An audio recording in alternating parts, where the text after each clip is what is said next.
Welcome to एडुजोस। एडुजोस में आप सभी लोगों का स्वागत है। दोस्तों, आज 28 जनवरी है और 28 जनवरी के सभी महत्वपूर्ण करंट अफेयर्स एक्स्ट्रा फैक्ट के साथ इस वीडियो में डिस्कस किए जाएंगे। इस वीडियो में आपको स्टैटिक जीके भी कवर कराया जाता है, करंट अफेयर्स का रिवीजन भी करवाया जाता है। तो वीडियो को लास्ट तक देखिएगा। इस वीडियो का पीडीएफ फाइल आप डिस्क्रिप्शन में दिए गए लिंक से डाउनलोड कर सकते हैं। तो चलिए इस वीडियो को शुरू करते हैं। शुरुआत करेंगे हमारे डेली मोटिवेशनल कोट से। हासिल होगी मंजिल भी, तू तैयारी करके तो देख। आग लगेगी फिर सीने में, तू चिंगारी बन के तो देख। तो आपको चिंगारी बनना है और चिंगारी बनाना जो है हमारा यानी एडुजोस का काम है। और आप सभी को आपके एग्ज़ाम में अपना 100% देना है। आग डेफिनेटली लगेगी।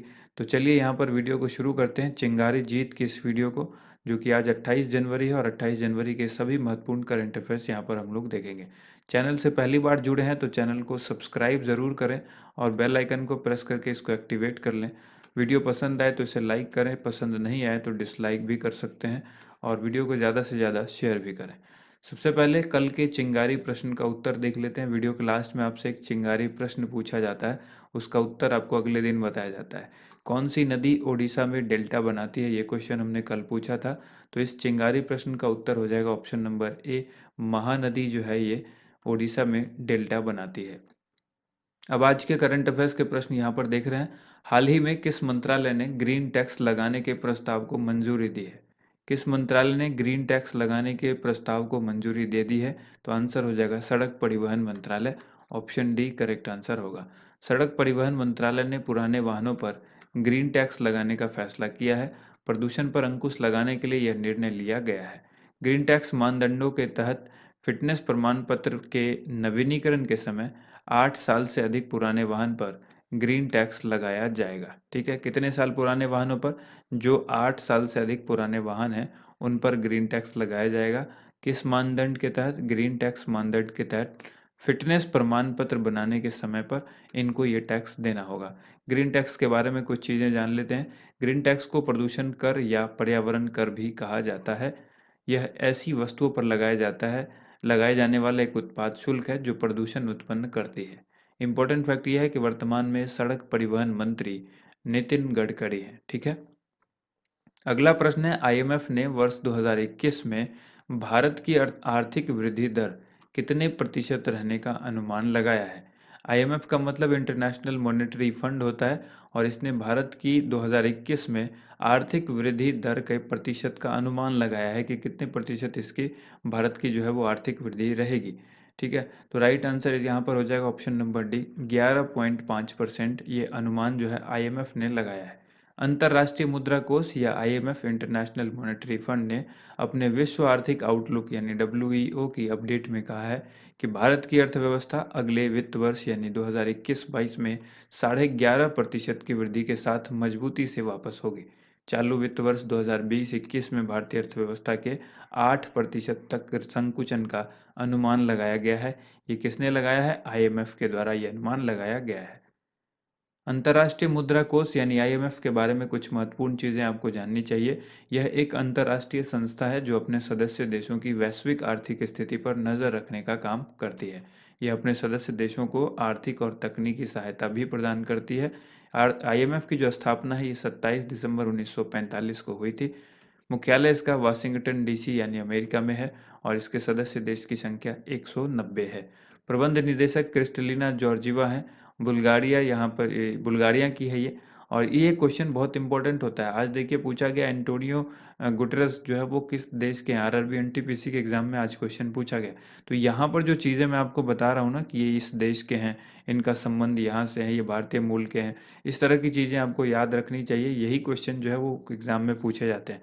प्रबंध निदेशक क्रिस्टलिना जॉर्जिवा जो कि बुल्गारिया की हैं, तो याद रखिएगा ये इंपॉर्टेंट है।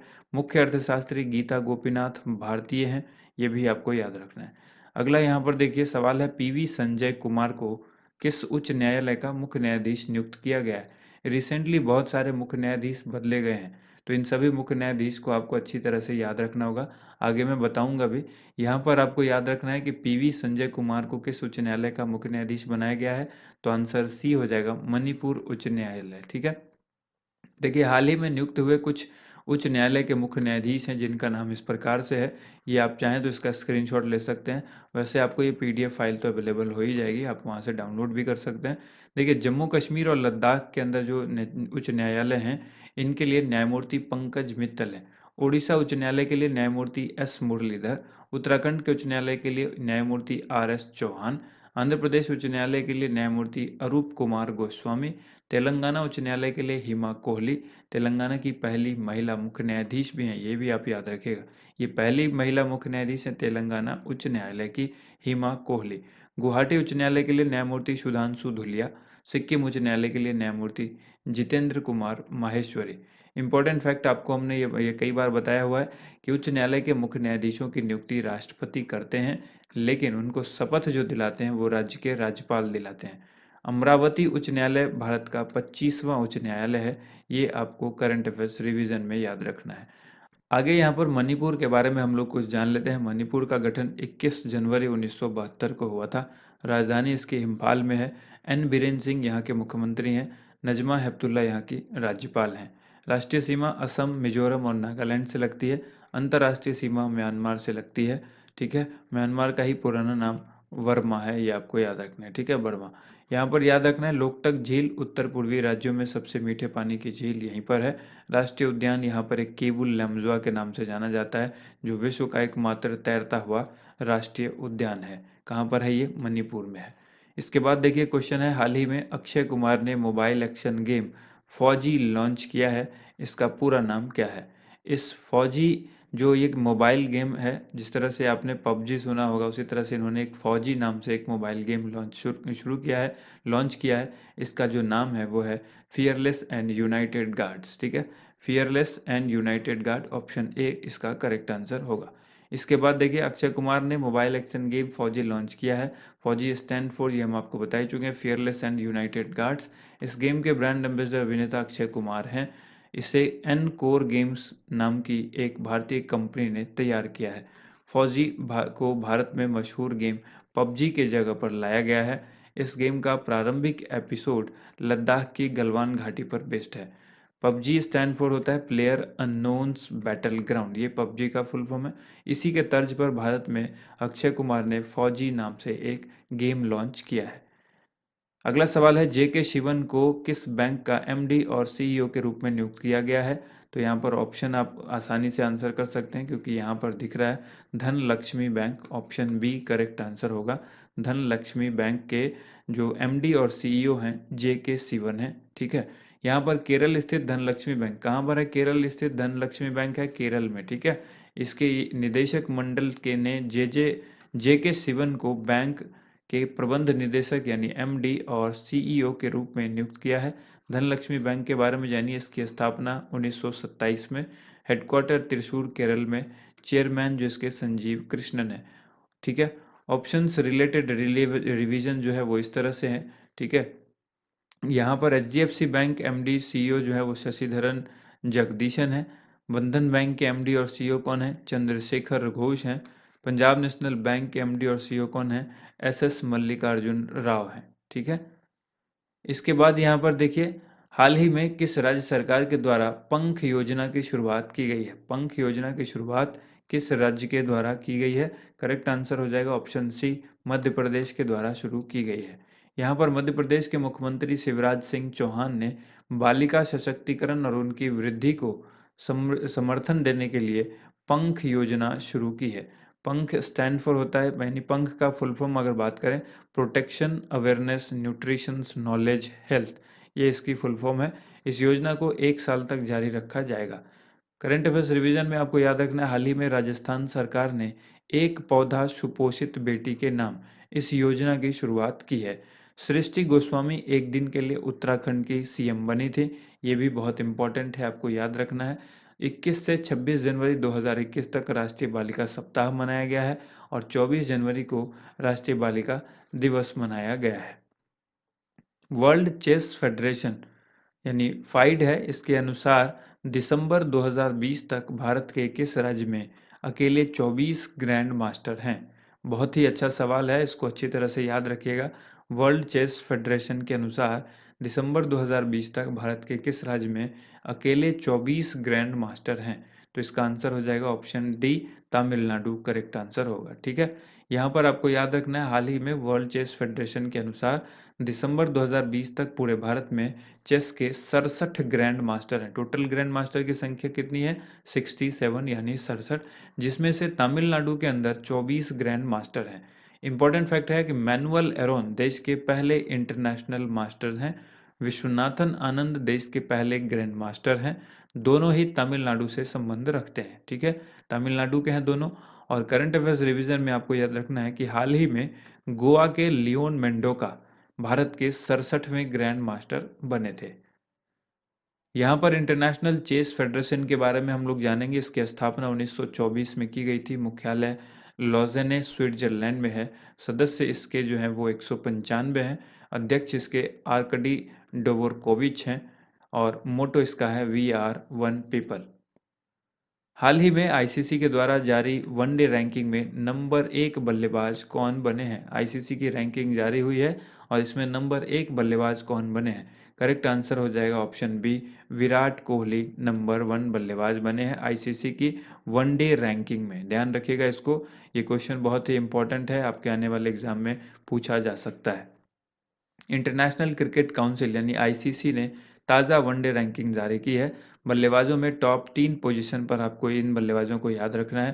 पहला विराट कोहली, दूसरा रोहित शर्मा, तीसरा बाबर आजम यानी पाकिस्तान के हैं। तो 2 खिलाड़ी टॉप 2 हो गए आपके लिए, विराट कोहली और रोहित शर्मा इंडिया के, और दूसरे हो गए जो तीसरे नंबर पर हैं बाबर आजम, ये पाकिस्तान के।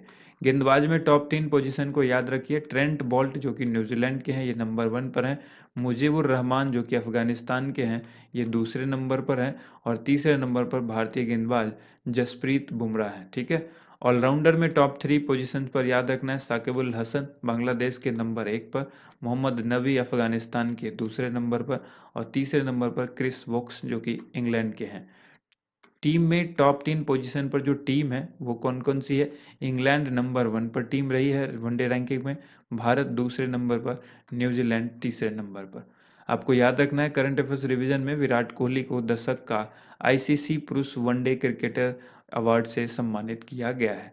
ठीक है, दशक के आईसीसी पुरुष वनडे क्रिकेट अवार्ड से विराट कोहली को हाल ही में सम्मानित किया गया है। इसके बाद आईसीसी के बारे में यहाँ पर जान लीजिए। इसकी स्थापना 1909 में की गई थी। इंटरनेशनल क्रिकेट काउंसिल आईसीसी का फुल फॉर्म होता है। मुख्यालय इसका यूएई दुबई में है और संयुक्त अरब अमीरात, जिसमें दुबई आप याद रखिएगा। अध्यक्ष जो है वो ग्रेग बार्कले हैं, न्यूजीलैंड के हैं। ठीक है, सीईओ मनु साहनी हैं, भारत के हैं। और मेंबर जो इसके हैं वो 104 हैं। मोटो है इसका cricket for good. Next question है, वैश्विक जलवायु जोखिम सूचकांक 2021 में भारत किस स्थान पर रहा है? बहुत ही इंपॉर्टेंट है, सूचकांक से एक क्वेश्चन आपको हर एग्जाम में देखने को मिल सकता है। तो सूचकांक में यहाँ पर है वैश्विक जलवायु जोखिम सूचकांक। ये 2021 में भारत इसमें किस स्थान पर रहा? तो 7वें पोजीशन पर रहा है। ऑप्शन डी करेक्ट आंसर हो जाएगा। यहाँ पर याद रखिएगा, हाल ही में वैश्विक जलवायु जोखिम सूचकांक जारी किया गया है, जिसको हम लोग ग्लोबल क्लाइमेट रिस्क इंडेक्स भी कहते हैं। इस सूचकांक में भारत को 7वें स्थान पर रखा गया है, जो 2019 में जलवायु परिवर्तन में सबसे अधिक प्रभावित था। इंडेक्स के अनुसार आपको याद रखना है कि पहले स्थान पर अफ्रीकी देश मोजाम्बिक है, ये नंबर 1 पर आपको याद रखना है। इसके बाद दूसरे स्थान पर जिम्बाब्वे है। सेकेंड पोजीशन कौन हो गया? जिम्बाब्वे हो गया। तीसरे स्थान पर बहामस है, ये भी आप याद रखिएगा। और जो यहाँ पर यह इंडेक्स जर्मन वॉच के द्वारा साल में प्रकाशित किया जाता है, सालाना तौर पर जर्मन वॉच के द्वारा यह इंडेक्स जारी किया जाता है। और इसमें भारत की रैंकिंग कितनी है? 7th है। ठीक है, नेक्स्ट क्वेश्चन है, किस राज्य के मोहम्मद मोहसिन को सर्वोत्तम जीवन रक्षा पदक 2020 मरणोपरांत के लिए नामित किया गया है? तो ये क्वेश्चन बहुत ही अच्छा है। और ये जो पदक, हमने पदक से संबंधित एक वीडियो आपको हाल ही में बताया था। पद्म भूषण, पद्म विभूषण और पद्मश्री, इन सभी अवार्ड को किसको किसको मिला है, इस पर एक लेटेस्ट वीडियो बनाई हुई है, आप उसे ज़रूर देखें। यहाँ पर इस क्वेश्चन का राइट आंसर क्या हो जाएगा? Option A Kerala. किस राज्य के हैं मोहम्मद मोहसिन? केरल के हैं, जिनको सर्वोत्तम जीवन रक्षा पदक 2020 मरणोपरांत दिया गया है। तो यहाँ पर केरल के हैं ये। इसमें आपको याद रखना है, गणतंत्र दिवस की पूर्व संध्या पर राष्ट्रपति रामनाथ कोविंद ने 40 लोगों को जीवन रक्षा पदक प्रदान किए जाने की स्वीकृति दी है। केरल के हैं ये मोहम्मद मोहसिन, जिनको सर्वोत्तम जीवन रक्षा पदक 2020 मरणोपरांत इनको नामित किया गया। जीवन रक्षा पदक श्रृंखला के पुरस्कार 3 श्रेणियों में दिए जाते हैं। पहला सर्वोत्तम जीवन रक्षा पदक, दूसरा उत्तम जीवन रक्षा पदक और तीसरा जीवन रक्षा पदक। ये पुरस्कार गृह मंत्रालय के द्वारा किसी व्यक्ति के संकट में पड़े जीवन को बचाने और उसकी मदद करने के लिए दिया जाता है। ठीक है, यहाँ पर देखिए अब केरल के बारे में हम लोग कुछ जान लेते हैं, क्योंकि ये व्यक्ति केरल के हैं, तो केरल के बारे में कुछ स्टैटिक जीके यहाँ पर जान लीजिए। मुख्यमंत्री पिनराई विजयन है, आरिफ मोहम्मद खान यहाँ पर गवर्नर हैं और तिरुवनंतपुरम यहाँ की राजधानी है। केरल में पुडुचेरी का माहे जिला है, और जो यहाँ पर आपको याद रखना है कि शास्त्रीय नृत्य जो है वो कथकली एवं मोहिनीअट्टम है। राष्ट्रीय उद्यान साइलेंट वैली, एराविकुलम, मथिकेतन शोला, अनाईमुडी और पंपाडम, ये यहाँ के राष्ट्रीय उद्यान हैं। नदी यहाँ पर पेरियार नदी है, काफ़ी जो फेमस है। इस नदी पर मुल्ला पेरियार और इडुक्की परियोजना है। इससे अक्सर सवाल पूछा जाता है, इडुक्की परियोजना किस नदी पर है, तो पेरियार नदी पर है। केरल की 21 वर्षीय रेशमा मरियम राय देश की सबसे युवा पंचायत अध्यक्ष हैं, ये आपको याद रखना है, बहुत ही इंपॉर्टेंट है। ठीक है, एक्स्ट्रा खुराक की बारी आती है। एक्स्ट्रा खुराक में 5 क्वेश्चन यहाँ पर आपसे पूछे गए हैं। विश्व पर्यटन संगठन का मुख्यालय कहाँ पर है? सभी मुख्यालय से संबंधित है और सभी कुछ न कुछ अंतर्राष्ट्रीय संगठन है, तो ये आपको याद रखना है। यहाँ पर जो है विश्व व्यापार संगठन का मुख्यालय कहाँ पर है, ये पूछा गया है। अंतर्राष्ट्रीय मुद्रा कोष का मुख्यालय कहाँ पर है, ये पूछा गया है। अंतर्राष्ट्रीय श्रम संघ का मुख्यालय कहाँ पर है, ये पूछा गया है। खाद्य एवं कृषि संगठन का मुख्यालय कहाँ पर है, ये भी पूछा गया है। तो इन पांचों क्वेश्चंस को बारी बारी से हम लोग देख लेते हैं।